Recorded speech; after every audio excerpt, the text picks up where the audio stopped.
Hi, and welcome to another episode of Hot Takes with me, the Silver Fox.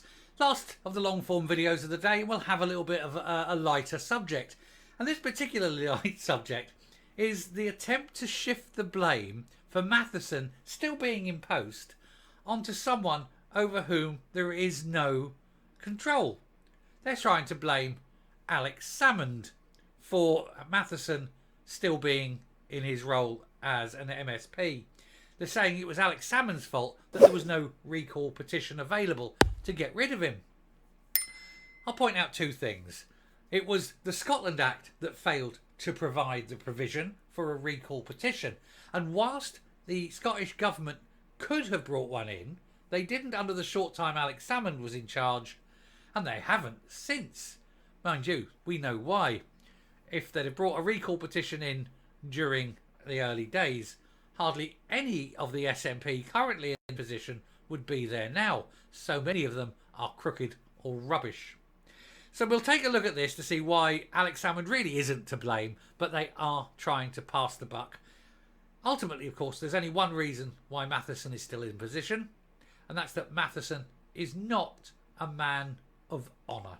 He's a liar, he's a fraudster, and he's someone who's greedy and grasping and hanging on till at least the 1st of April to make sure he gets his pay rise that will help him with his index-linked pension for the remainder of his miserable, shitty life.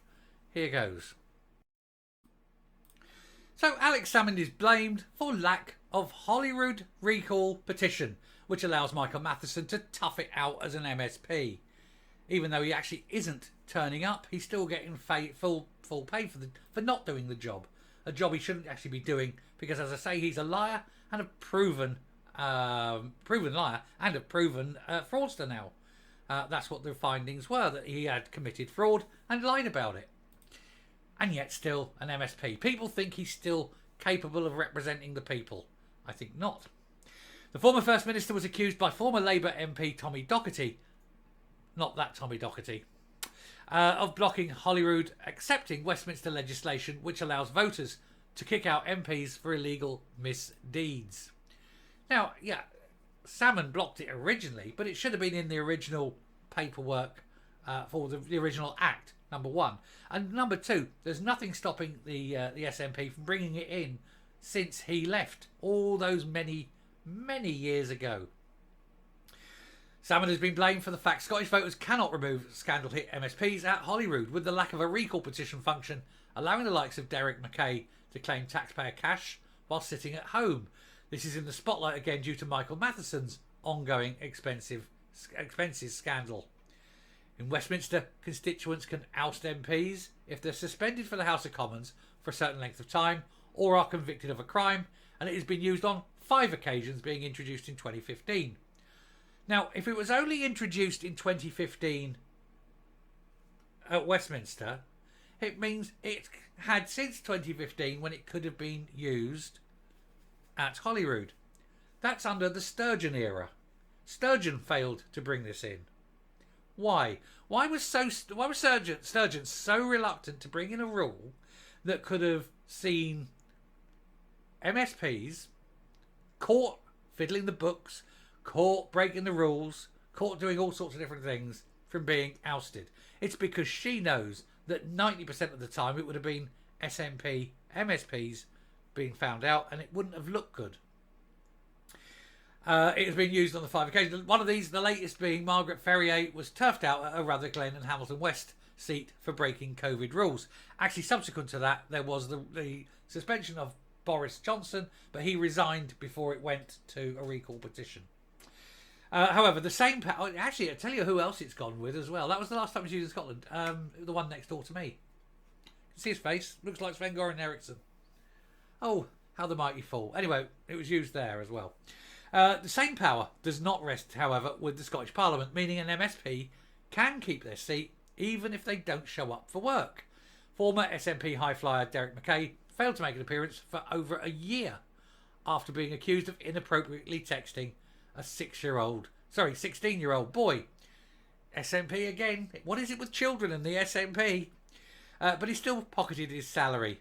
Matheson is set to be scrutinised by the Standards Committee after he lied about an £11,000 fraudulent iPad data roaming bill he claimed on expenses.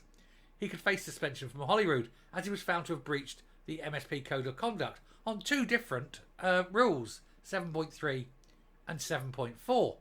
And still he's there.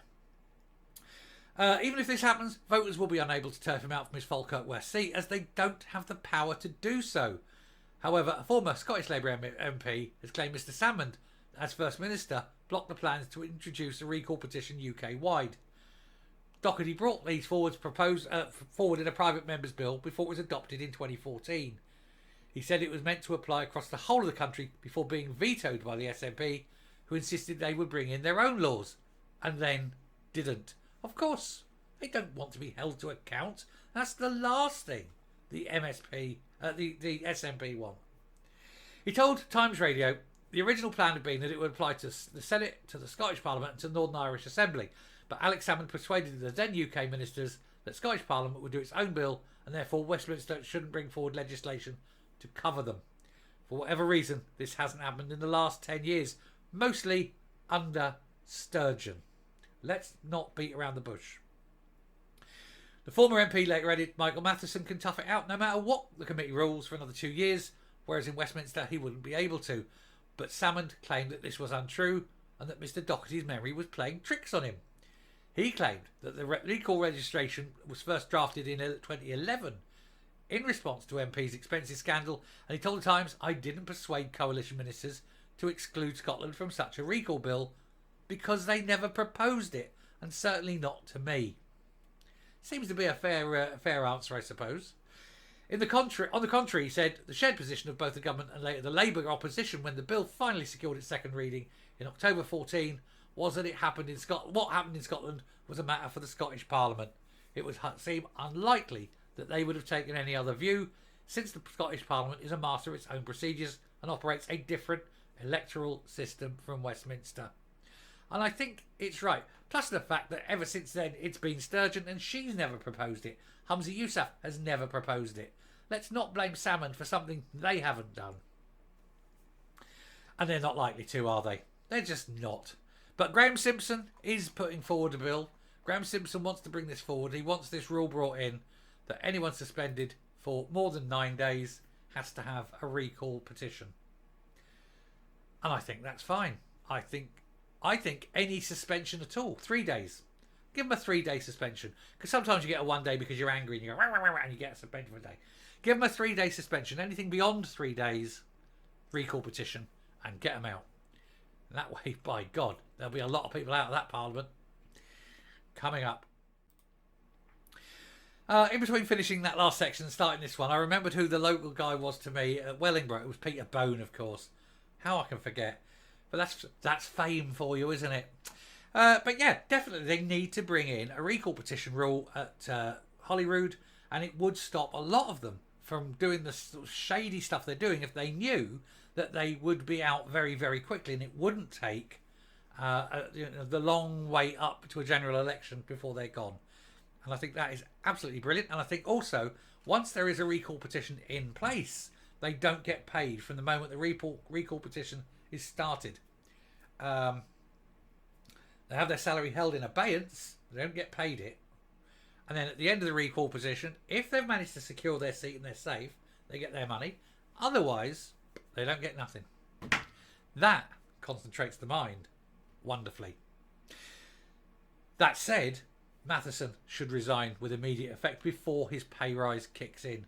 Otherwise, he'll just be seen as a greedy, grasping, gratuitously little shit. Oh wait, no, too late.